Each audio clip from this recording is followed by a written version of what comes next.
Hey everyone, this is Justin from R&DE Student Housing Assignments. In this video, we're going to talk about how to apply for the draw as a group. When you submit your housing application through Access, you will be asked to select a tier level if you have guaranteed years remaining. Everyone in your group must be applying for the same quarter and must use the same tier level. Remember, there are some restrictions on tier usage. Rising sophomores can only use Tier 2 or 3.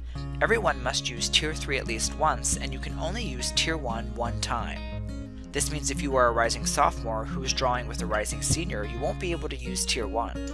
Likewise, if you are a rising senior who already used Tier 1, you won't be able to draw with another rising senior who wants to use Tier 1. You will have to choose a lower tier or not draw as a group.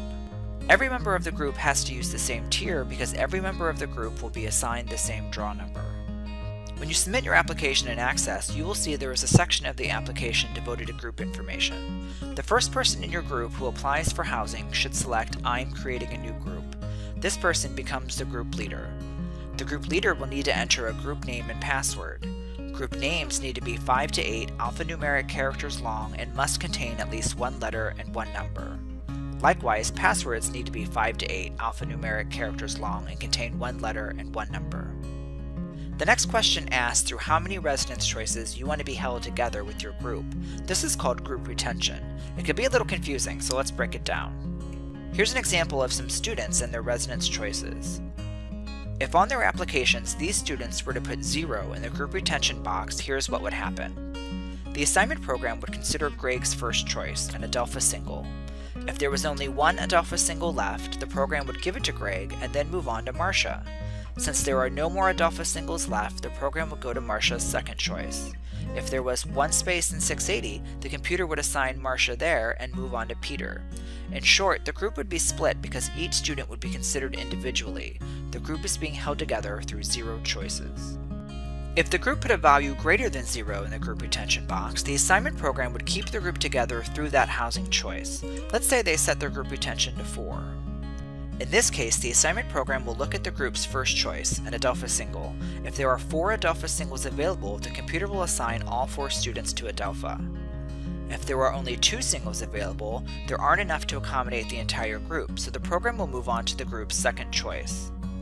If there are 4 spaces in 680 Premier, the program will assign all 4 students to 680. If there aren't 4 spaces, the program would go on to the group's third choice, in this case 680 Standard.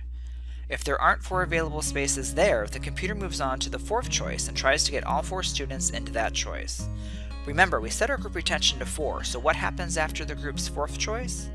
If the assignment program cannot accommodate the group in any of their first 4 choices, it would go on to the fifth choice, but group retention would no longer be in effect. This means if there is 1 vacancy in a Branner single, it will go to Greg. Then the computer will move on to Marcia and look at her sixth choice. If there are 2 vacancies in Branner 2-room doubles, one will go to Marcia and the next one will go to Peter. The computer will then look at Jan's 7th choice.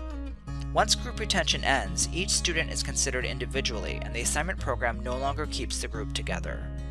In order for group retention to work, it has to be set correctly on the application, and everyone must have the same residence choices in the same order. In this next example, we will set group retention to 8, but our students will have different choices. As you can see, every group member has listed the same choices from choice 1 through 3, but at choice 4, everyone listed different choices. Even though group retention is set to 8, the assignment program would only look at these students as a group through choice 3.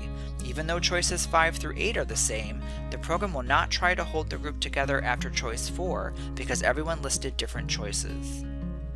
Once a group member lists a choice that is different from every other group member, the assignment program considers that group member as an individual from that point onward. Students can use group retention and application choices to their advantage. In this example, the group of 4 really want to live together, but if all 4 can't get into their top choices, they are willing to break up into 2 groups of 2, with Greg and Marcia being one group, Peter and Jan the other group. In this example, they have set their group retention to 8. They have listed the exact same residence options in their first 4 choices. Then, at choice 5, Greg and Marcia selected Branner singles, but Peter and Jan selected Mirrlees. Because group retention is set to 8, if the program cannot accommodate the group of 4 in their first 4 choices, it will consider Greg and Marcia as one group and Peter and Jan as a second group for choices 5 through 8. The program will keep the group together as long as group retention is set and everyone has listed the same choices. Since at choice 5, Greg and Marcia continued to list the same choices, but they were different than Peter and Jan's choices, the group of 4 became 2 groups of 2.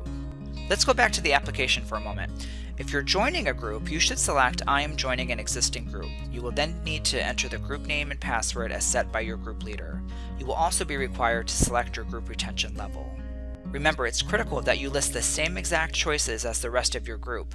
In order to make that easier, group members can copy a group leader's choices simply by pressing the Copy My Group Leader's Choices button located above the resident's choices.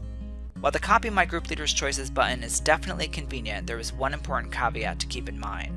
If you copy your group leader's choices, and after you do this, the group leader goes back into his application and edits his choices, you will need to go back into your application and copy the group leader's choices once again.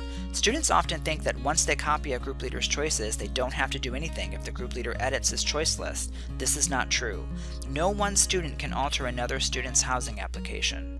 So, if your group leader makes changes to his choice list, you must go back into your application and recopy that group leader's choices for those changes to be reflected on your application.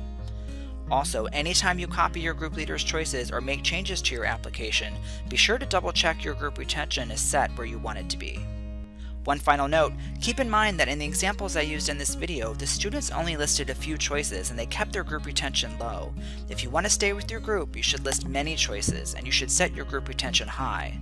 Also, keep in mind, the larger your group, the harder it is for the system to get all of your group members into one residence. Smaller groups are more likely to be held together and to get into one of their top choices. And that's what you need to know regarding groups and the draw.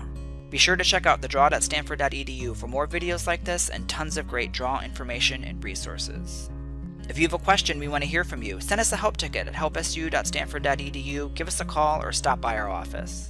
On behalf of everyone in R&DE, best of luck in this year's draw.